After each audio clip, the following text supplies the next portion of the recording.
Hola, ¿qué tal? Muy buenos días a todos. Gracias por estar aquí en esta nueva sesión sobre nuestra materia donde vamos a continuar estudiando la poesía de Lope de Vega. Y bueno, am, antes de continuar, solamente quisiera hacer una advertencia o más bien que pudieran realizar un paso previo antes de continuar viendo este video, y es que por favor vayan a la selección de poemas que les he enviado, donde van a encontrar un soneto que inicia con el verso ¿cuántas veces, Señor, me habéis llamado? Y otro soneto que inicia con el verso si desde que nací cuánto he pensado.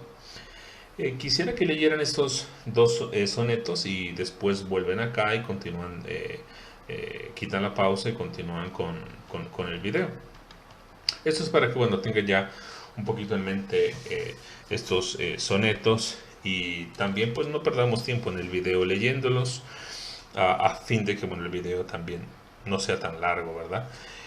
Bien, am, entonces pues vayan a leerlos y en un momento continuamos. Pues bien, uno de los asuntos que también trataron los escritorios áureos fue todo lo que tiene que ver con la temática religiosa. Vamos a poner aquí temática religiosa. Esta temática religiosa, bueno, fue numerosa en la poesía en los siglos XVI y XVII. Incluso su recepción fue más alta o al menos bastante pareja con respecto a la poesía que trataba asuntos amorosos. Así que no es raro que los poetas del siglo de oro, en especial Lope, pero también otros como Calderón, como Tirso de Molina, pero al menos Lope, de quien estamos hablando en este video, no es raro que ellos le hayan dedicado tiempo, que hayan dedicado hojas y tinta a la escritura religiosa.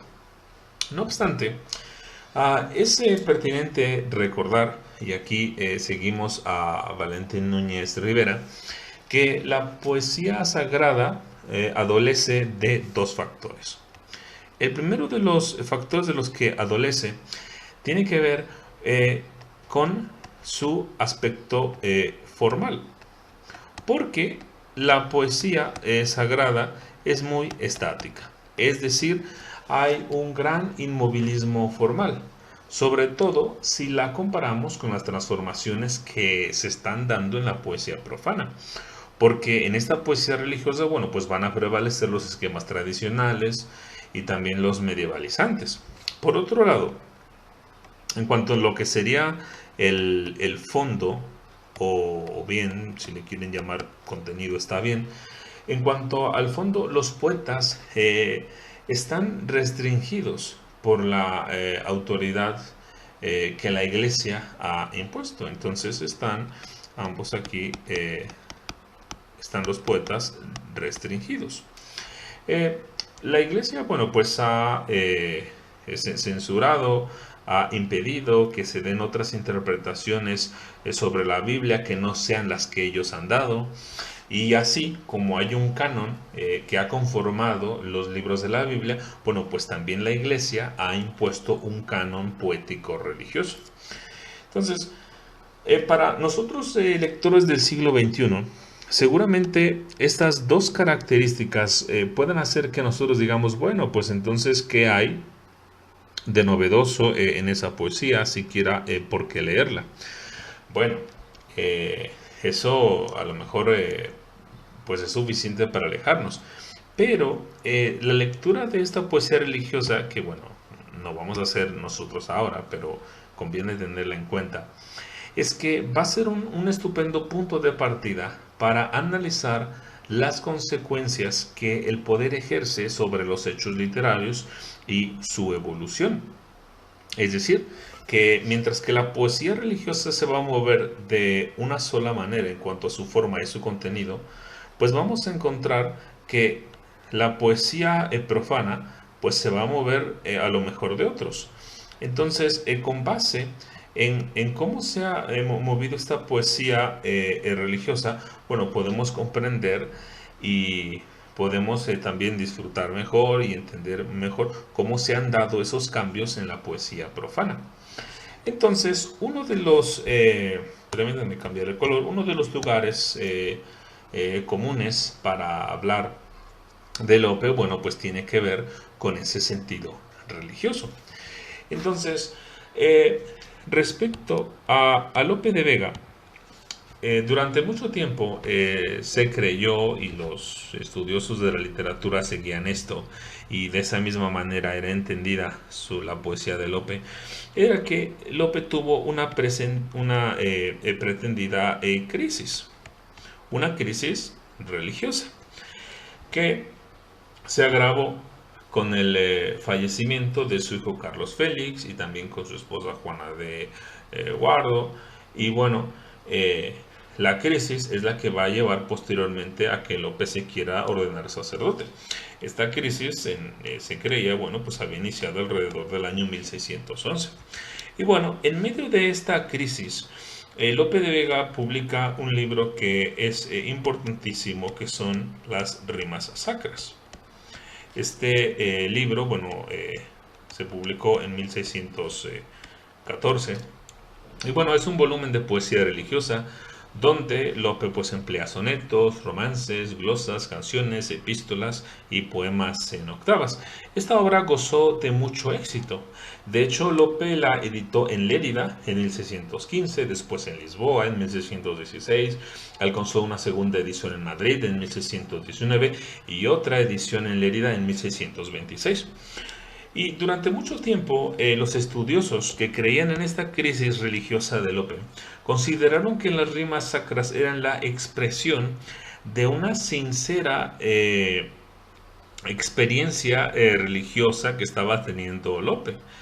Entonces, el contenido piadoso de la obra, pues iba de la mano con la crisis de Lope. Lope, ellos decían, bueno, pues se ha arrepentido de todo lo que ha hecho en su juventud, así que ahora está queriendo hacer una poesía como para redimirse, para mostrar su arrepentimiento.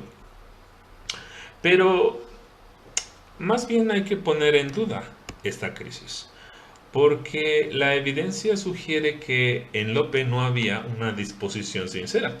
Por ejemplo, en una carta que le escribió al duque de Sesa, una carta fechada en el 15 de marzo de 1614, es la carta donde Lope cuenta su versión de su ordenamiento, pero también cuenta que tuvo esa misma noche un encuentro sexual. Entonces, más bien estamos hablando de que esta crisis religiosa fue una pretensión de Lope.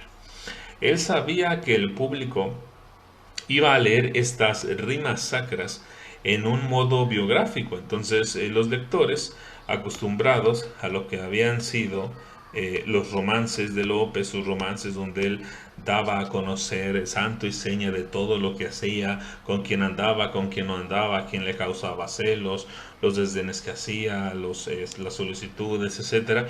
Bueno, pues ahora el lector iba a comparar esa juventud agitada con ahora ese Lope que aparentemente estaba arrepentido.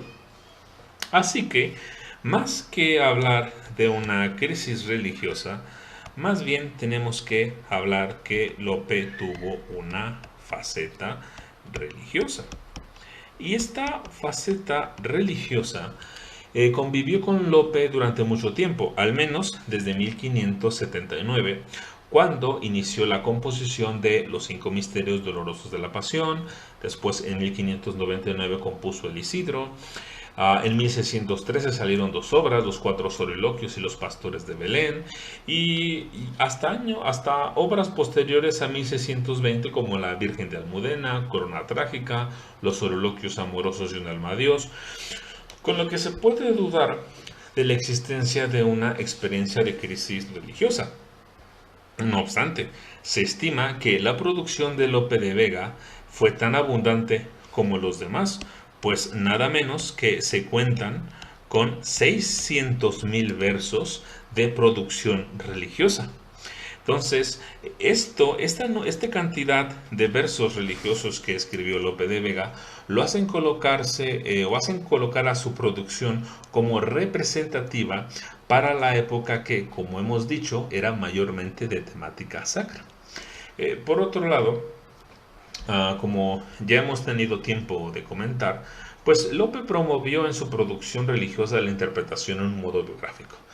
Por ejemplo, en los soliloquios amorosos de un alma a Dios, es firmada esta obra por el padre Gabriel Padocopeo, que si lo escriben van a ver que es un anagrama exacto del nombre del autor, Lope de Vega Carpio.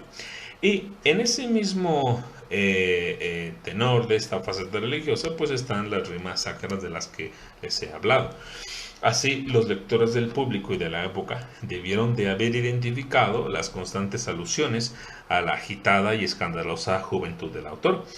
Así, el tema central de las rimas sacras es la de un hombre arrepentido de su juventud tan famosa como mundana.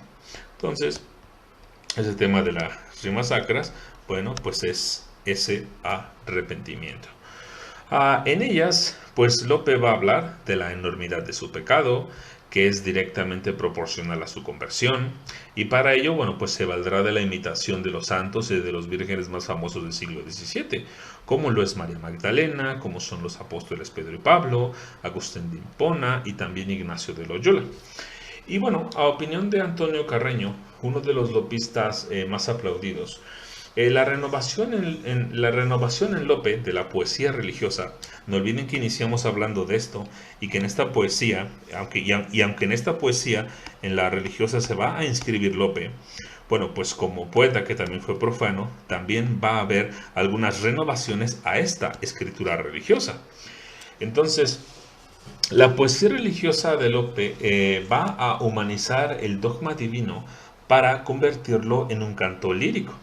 Si bien Lope parece ser que se muestra arrepentido, en realidad solamente toma eso como pretexto para concluir que no hay una diferencia entre el amor humano y el amor divino, sino solo en la mención del objeto.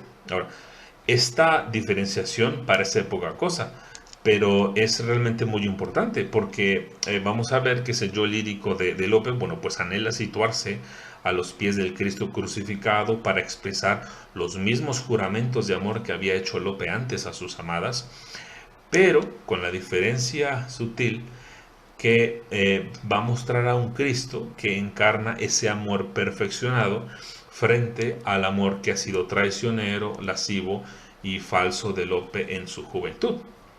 Y bueno, ¿cómo llega Lope a este entendimiento? Bueno, para entender eso un poquito, hay que volver al tema sobre el amor cortés. Esto nos obliga a retroceder un poquito en el tiempo. Quizá recuerdan que durante la Edad Media el amor se concibió como una fuerza civilizadora dentro de una sociedad barbárica.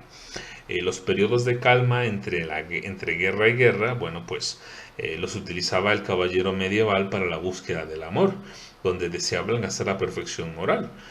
Así, la fortaleza medieval, se medía no solo demostrando valentía, sino también por medio del refinamiento espiritual. Entonces tenemos que el amor es una fuerza civilizadora. Ahora bien, el ideal de este amor cortés del que venimos hablando, pues se divide en dos tipos. Uno es el que produce matrimonio y reproducción, y otro es el que se caracteriza porque involucra el corazón y el pensamiento del espíritu. En la Edad Media, el amor cortés constituía, bueno, pues el medio por el cual se debía alcanzar el amor humano. Y este amor humano, pues se fundaba en tres principios, que era una fuerza ennoblecedora, elevaba a la amada a un plano por encima del amante y además concebía al amor como un deseo eternamente insatisfecho. Para garantizar el último principio, es decir, como un deseo eternamente insatisfecho, a menudo el amante hacía objeto del mismo a una mujer inaccesible, preferente casada, como Lope. Al no recibir los favores de su amada, al enamorado solamente le quedaba el gozo del amor contemplativo, mientras que sus sentidos agonizaban por la privación. Entonces había una situación de tener y no tener. Privado de la satisfacción a los sentidos, pues entonces el cuerpo sufría, pero este sufrimiento enaltecía el espíritu, porque el amor era a un solo tiempo gloria para el espíritu y tormento para el cuerpo. El amor del enamorado, uno pues terminaba por aceptar estoicamente los sufrimientos corporales y mentales como prueba de su amor. Esto, bueno, puede recordarles un poco a Cristo que padece tanto en su naturaleza divina como corporal. Y bueno, la característica más sobresaliente de este amor cortés es el doloroso sentir que conduce a la perfección, que provoca desinterés y no egoísmo, que provoca paciencia y elimina el arrebato, produce obediencia y no soberbia, nobleza y no traición. Entonces, ahora bien, ya adelantándonos algunos años, un motivo popular de la literatura amorosa española del siglo de oro, y que quiero aquí relatar un poquito porque nos va a servir, fue el mito de Ero y Leandro. ¿Cuál era este mito? Bueno, pues cada noche Ero, una sacerdotisa de la diosa Venus, encendía una antorcha en su torre de Lesbos, y guiado por esa luz, Leandro cruzaba el Helesponto y pues los enamorados se entregaban uno al otro. Pero resulta ser que una noche el viento Noto produjo una tormenta que hizo que la antorcha se extinguiera. Entonces Leandro, sin saber a dónde ir, pues pereció ahogado. Cuando llega la mañana, Ero encuentra el cuerpo de su amor en la playa y inmediatamente ya se arroja desde la torre. Entonces, todo esto, ¿qué tiene que ver con los sonetos que les pedí que leyeran hace un momento? Bueno, pues vamos a ver qué podemos encontrar ahí. Aquí los tenemos. Para efectos prácticos, vamos a llamarle a este soneto 1 y a este soneto 2, ¿no? Entonces, inmediatamente tenemos algo que nos sorprende, ¿no? El lector de la época, sin duda alguna, relacionaría enseguida las referencias de este soneto con la vida de Lope, al apreciar los términos solicitado o pretendido, que pertenecen al llamado campo semántico del cortesano, ese cortesano que solicita o pretende un puesto o pensiones, pero también de ese cortesano en tanto amante que solicita y pretende los favores amorosos. Dos máscaras que Lope, o que estaban asociadas a Lope, por las cuales, bueno, pues era famoso en la corte. Bien, incluso está en el primer soneto, está la idea de haber llamado, la idea de responder, que tiene que ver con estos dos verbos que ya señalamos hace rato, ¿no? Ahora, en ambos cuartetos, si se fijan, está presente la idea de haber sido engañado. Por un lado, así como la serpiente engañó a la pareja del huerto del Edén, bueno, también en el segundo soneto, a ese yo lírico lo ha engañado la vanidad y la sombra de lo que ha pretendido, ¿no? Por otro lado, acá en el huerto, bueno, recuerden que fue un fruto lo que pues engañó, o en donde estuvo esto, el engaño. Y bueno, López seguramente habrá conocido el término de la palabra vanidad y sobre todo del uso que tiene bíblico. Esta palabra se utiliza con especial atención en el libro del Eclesiastés. Seguramente recuerdan, son unas palabras bastante famosas: vanidad de vanidades, todo es vanidad. Que bueno, en realidad en el hebreo esta palabra significa soplo o aliento, o es decir, algo que es intrascendente o que es inacible. Entonces no quiere decir que cuando está hablando ahí el predicador diga, bueno, nada sirve, o sirve por algún tiempo, como un aliento, pero no dura por siempre. Y la sombra, pues bueno, simplemente es aquello que es el reflejo de algo, pero que no es la cosa en sí. Ahora, en ambas estrofas, si se fijan, tenemos el uso de los determinantes. ¿Cuántas? Acá. ¿Cuánto también? ¿Cuánto he pensado? Que se fijan que pues tiene la función de exagerar una cantidad o un número elevado de ruegos. En un caso son los que ha dado Cristo, y en el otro es el número de veces que el joven Lope pretendió o solicitó los placeres del mundo. Aquí es ese señor el que ha llamado, ¿no?